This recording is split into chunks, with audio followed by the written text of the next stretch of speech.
Hey everyone, Troy from Troy's Deals. Welcome back to Troy's Deals Market Watch. I'm Troy, and here's what's happening in Greater Victoria today on Saturday, July the 25th.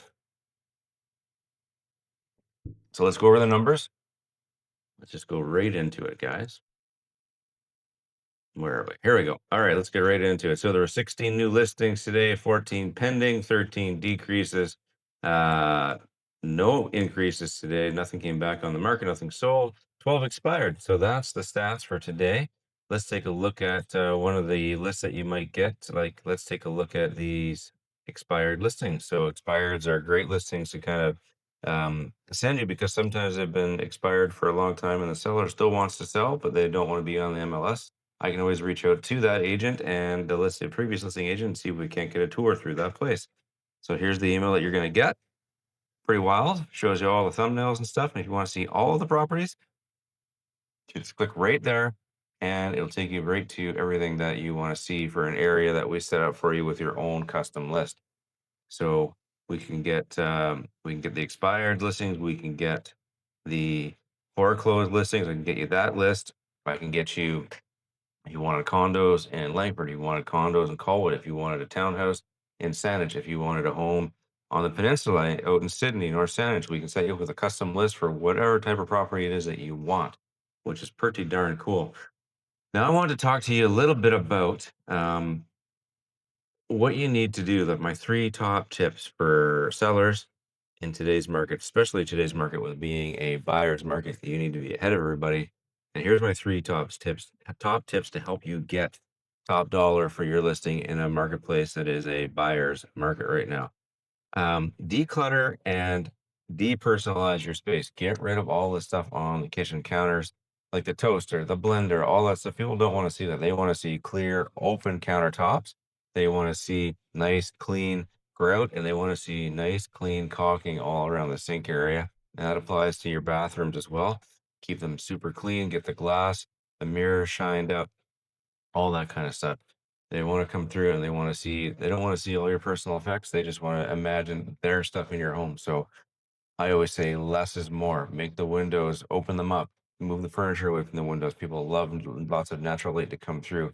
So maybe we need to rearrange a few things in your house to make it a little more accessible, make it a little more open and breezy and more comfortable for people to imagine their own stuff in your house.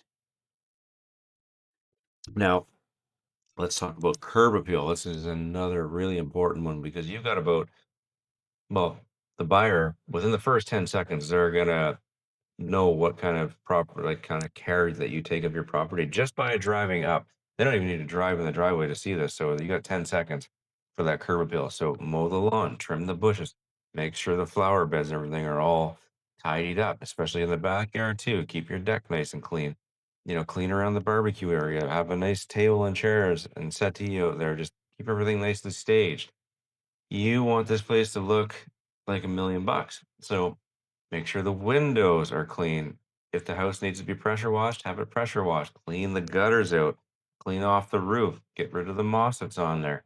All these little things are going to start adding up on a potential list of ways to knock down that price. So if you can get ahead of that, that's the perfect way to do it. Now, tip number three is huge. So we've gone over one, declutter, two, curb appeal, three, and two things with the curb appeal. Really pay attention to the windows and around the front area of the house, like the front door. Freshen up the paint on the door around all the trim and stuff around the door. Keep the glass, get the glass cleaned, get it done professionally if you can't do it yourself, and including the screens. Have the screens all washed, get the dust and everything off them.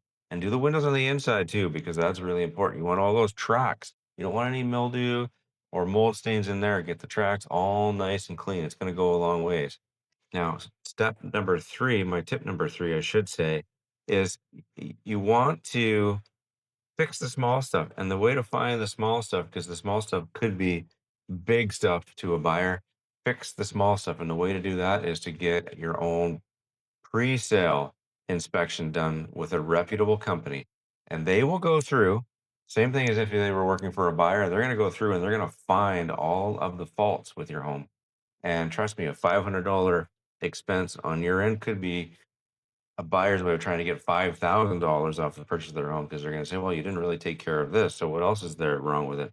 So hire a property inspector to go through and find all the things that are wrong with your home so that you can fix them before we even put it on the market because you want your property to shine like a diamond in the rough.